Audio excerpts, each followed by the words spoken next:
Bienvenidos, queridos estudiantes. Es gratificante para mí estar nuevamente con ustedes en el día de hoy. Deseo se encuentren bien.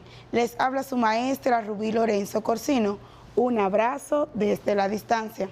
Para dar inicio al día de hoy vamos a dar las gracias a Dios, como es costumbre, por este nuevo día que nos concede y a pedirle que nos brinde la sabiduría necesaria para desarrollar los contenidos del día. La clase anterior fue muy interesante. Recapitulando, estuvimos conociendo las inecuaciones de primer grado. Además de esto, conocimos las propiedades para resolverlas y resolvimos algunos casos en donde éstas se aplicaban. Para iniciar con esta clase, estuvimos planteando un problema o una situación en la cual verificamos que Ana y Luis asistieron a un cumpleaños y cuando llegó el momento de partir la piñata, pues Ana fue más ágil que Luis y por eso obtuvo más chocolates que este. ¿Lo recuerdan? Para representar esta situación, mencionábamos que las expresiones algebraicas no pueden ayudarnos a representar esta situación.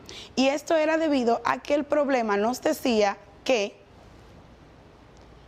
la suma de los chocolates de Ana y Luis es menor que 80, lo que significa que está haciendo una comparación, no una igualación. Para poder representar esta situación o este tipo de casos, nos ayudamos con las inecuaciones. Aquí procedimos entonces a definir qué es una inecuación. Conocimos que una inecuación es una desigualdad con variables existentes entre dos expresiones divididas por los signos mayor que, el cual se representa gráficamente con una V invertida hacia la izquierda, mayor o igual que. Este se representa gráficamente con una V invertida hacia la izquierda y una rayita debajo, menor que. Este se representa gráficamente con una V invertida hacia la derecha, menor o igual que. Este se representa gráficamente con una V invertida hacia la derecha y una rayita debajo. Conocimos que la solución de una inecuación es un conjunto de valores que hace que la desigualdad sea cierta. Procedimos a conocer las propiedades que se deben seguir para poder resolver una inecuación y estas son tres. Como número 1 tenemos, si a los dos miembros de una inecuación se le suma o se le resta un mismo número, la desigualdad se mantiene.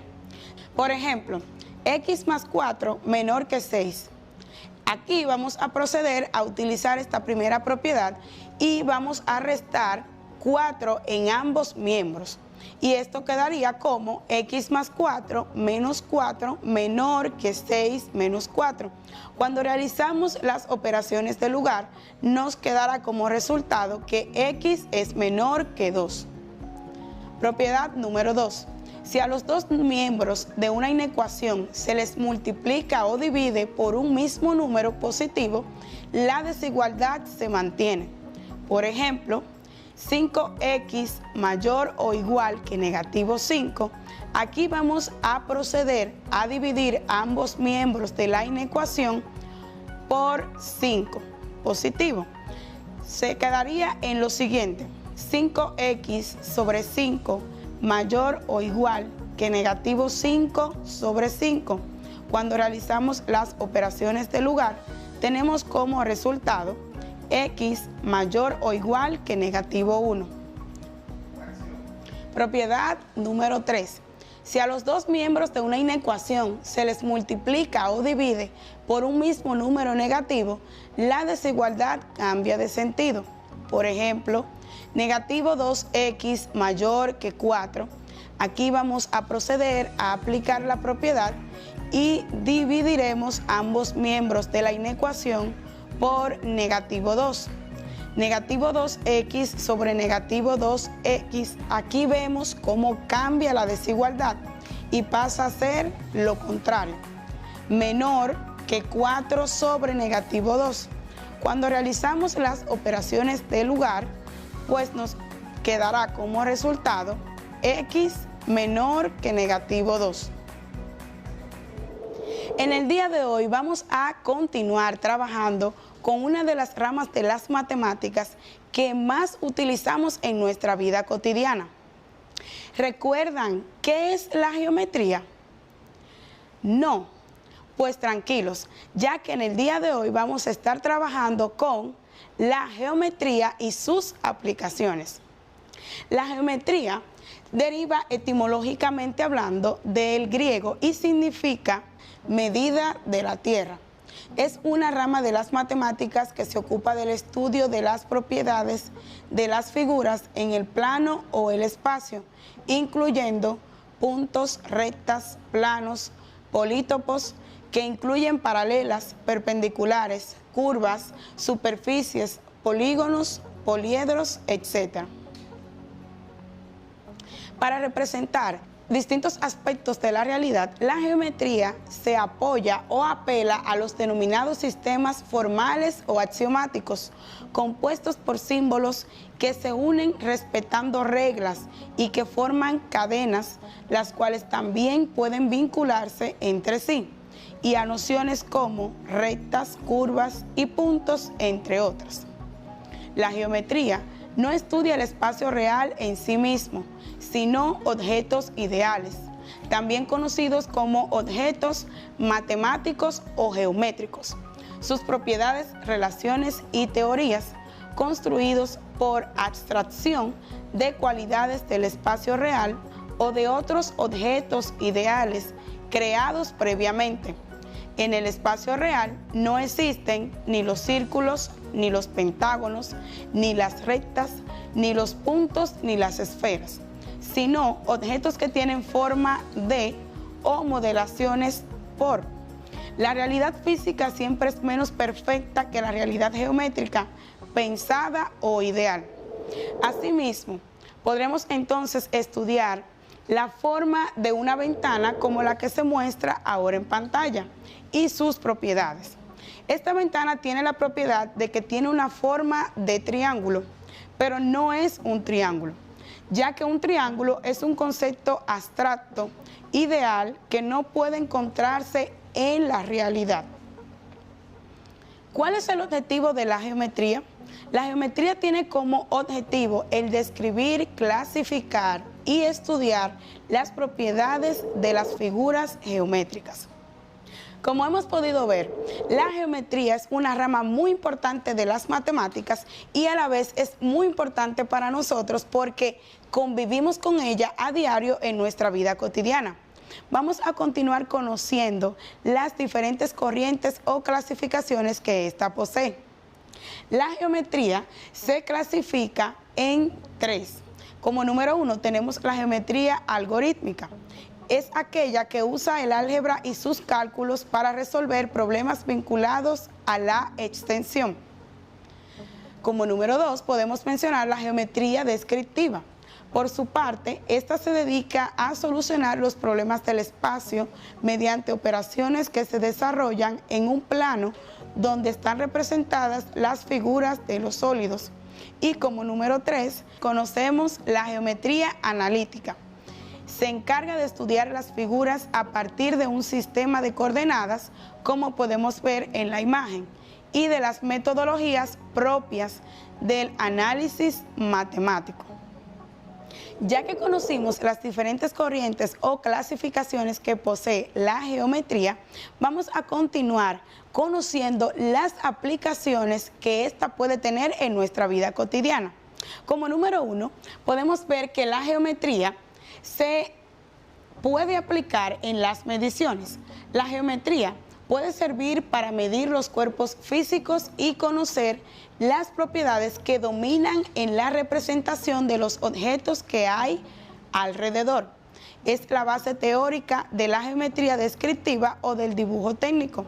También da fundamentos a instrumentos como los que podemos ver en las imágenes, que son el compás, el transportador, la regla, el cartabón, el teodolito, el pantógrafo o el sistema de posicionamiento global, Global Positional System o GPS. Como número 2, tenemos que la geometría se puede aplicar en la educación. Existe una estrecha relación entre la geometría y la expresión artística. Puede utilizarse como método de enseñanza para ayudar a que los niños en formación sientan interés o motivación a jugar, utilizando las nociones que en éstas se implementan. Los aprendices pueden poner en práctica las observaciones directas del espacio a través de los sentidos. Incluso pueden desarrollar el pensamiento espacial mientras juegan. El uso y la comprensión de la geometría también sirve para alumnos de educación superior que desean desarrollar habilidades visuales, de razonamiento, comunicativas y plásticas. Como número 3, podemos ver que la geometría se puede aplicar en el arte. Existen muchos artistas que han utilizado los conceptos y figuras geométricas en sus representaciones plásticas. Incluso se puede observar que la geometría es un componente básico para estas creaciones. Un ejemplo de estos artistas tenemos al escultor y pintor colombiano Fernando Botero, en cuyas obras predominan las figuras circulares. Como podemos ver en las imágenes, este se ayuda de las figuras circulares para realizar sus obras, tanto en la escultura como en la pintura. Aquí podemos ver una Mona Lisa, en la cual verificamos que su cara es sumamente redonda. En la siguiente imagen podemos ver una familia y tanto el cuerpo como las dimensiones de los mismos son circulares. En la parte número 4 podemos ver que la geometría se puede aplicar en el lenguaje. La geometría puede utilizarse cuando se usa el lenguaje verbal al tratar de comunicarse con otras personas, cuando se habla acerca de la forma de un objeto, una ubicación, cuando se explican propiedades e incluso una terminología. En ese momento se hace uso directo de los términos geométricos. Por ejemplo, conceptos como el plano, la curva, la recta, un punto, el ángulo, la paralela, entre otros. Mis queridos jóvenes, después de ver en el día de hoy la historia de la geometría, su origen, desarrollo, evolución, propiedades, clasificaciones y las aplicaciones en las que ésta puede utilizarse, hemos llegado al final de la clase por el día de hoy. Aprendimos que la geometría procede etimológicamente del griego y esta significa medida de la tierra, y que es una de las ramas de las matemáticas que se ocupa del estudio de las propiedades fundamentales de las figuras geométricas o de las figuras y medidas que están en un plano o en un espacio. Además, conocimos el objetivo de la geometría. Mencionamos que el objetivo de la geometría es describir, clasificar y estudiar las propiedades de las figuras geométricas. Por otra parte, conocimos las corrientes principales o clasificaciones que posee la geometría y mencionamos que dentro de estas se encuentra la geometría algorítmica, la geometría descriptiva y la geometría analítica. También pues conocimos cuáles son los diferentes ámbitos en los que se puede aplicar el uso de la geometría. Mencionamos que como número 1 teníamos en las mediciones, número 2 en la educación, número 3 en el arte y como número 4 en el lenguaje. Mis queridos jóvenes, para poder afianzar los conocimientos adquiridos en el día de hoy, les recuerdo que es de orden que deben ponerlos en práctica y a la vez continuar realizando las actividades de su cuadernillo. Tampoco olvidar que deben cumplir con las normas del protocolo sanitario, las cuales son lavar sus manos frecuentemente, cumplir con el distanciamiento físico, hacer uso de su mascarilla y colaborar a que sus familiares lo hagan también. Es un placer para mí siempre estar con ustedes. Cuídense, un abrazo desde la distancia. Estuvo con ustedes su maestra Rubí Lorenzo Corsino. Adiós.